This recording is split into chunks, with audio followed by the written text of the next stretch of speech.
काय हे काय झालं? एक पोरगी लाजली रे लाजली. तर बघा परी आज घर लोटतीये, घर झाडून घेतीये. मला म्हटली की माई तू स्वयंपाक करते तोपर्यंत मी जरा झाडू वगैरे मारते. कसा तरी मारायचं चाललाय वाकडा तिकडा इकडून तिकडून, म्हणजे बरीचशी धूळ बराचसा कचरा बाहेर राहिलाय मागे, तरी पण छान केलंय, म्हणजे तिच्या मनाने तिने छान केलंय.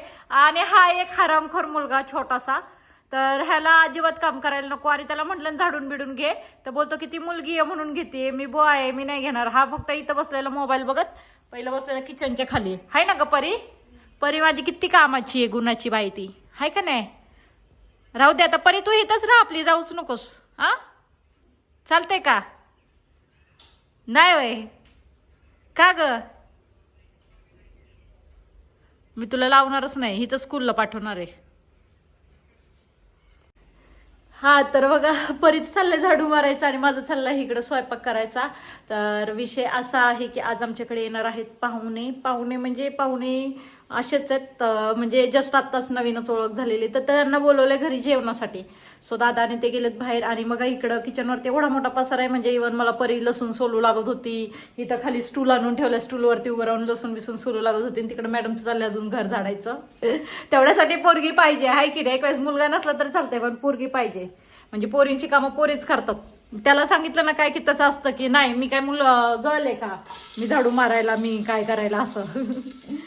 तर आजचा मेनू असा आहे, कदाचित तर तुम्ही बघितलाय पण म्हटलं करावं, कारण शक्यतो काय होतं की नॉनव्हेज आवडतं खायला कोणालाही, पाहुण्यांना झालं घरच्यांना झालं, तर म्हणून मग नॉनव्हेजचाच मेनू आहे. तर काय आहे कसं आहे ते पुढं बघा, आणि कोण येणार आहे हे सगळं पुढे डिटेल्समध्ये बघा.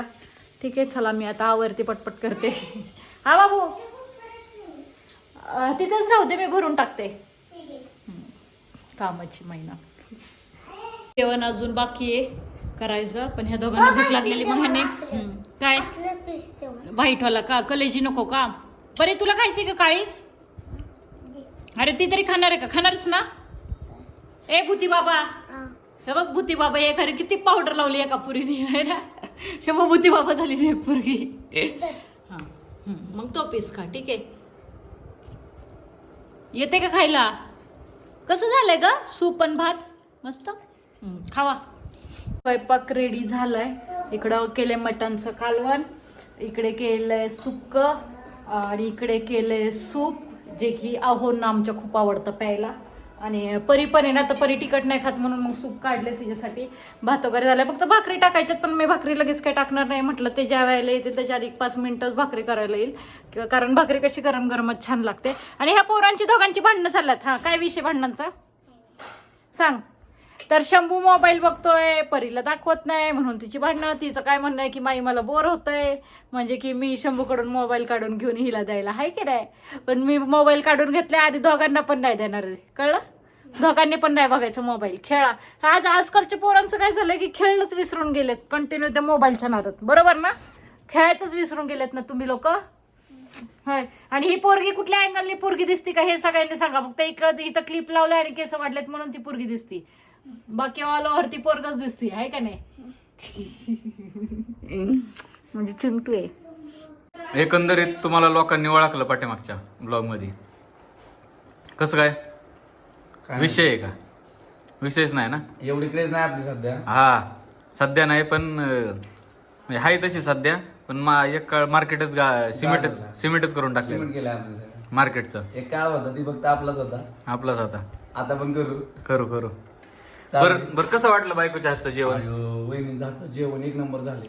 हा ना, खरंच हॉटेलला काय करता, एक नंबर. एक नंबर. आला फोन. क्रेज अजून नाही, फोन येतात सारखे. नाही अजून क्रेज आहे. घरून फोन आहे मम्मीचा. घरून नाही वे. हा. बरं ठीक आहे उचला. तर काही विषय नाही, जेवण एक नंबर झालंय, आवडलं आम्हाला. दादा मी आम्ही बाहेर गेलो तोपर्यंत वहिनीने जेवण बनवून ठेवलंय. आता जेवायला बसलोय, वहिनी स्वयंपाक करतात, आम्ही जेवायला बसलोय. बस बस आपण राहिल्यानंतर बोलू. जीव द्या मला आता गपचूप. लय भारी झालंय जेवण, त्यामुळे मला नाही का ओके मध्ये झाले. तर बघा झालं, ते दादा पण गेलेत, हे गेलेत त्यांना सोडवायला. तर ते गेले. आणि इकडं शंभू आणि परी आम्ही सगळे दारात बसलोय. आज आफ्टर लॉंग टाइम बदासा निवांत टाइम भेटला आहे ना बाबडी, की बाहेर बसायला मस्त.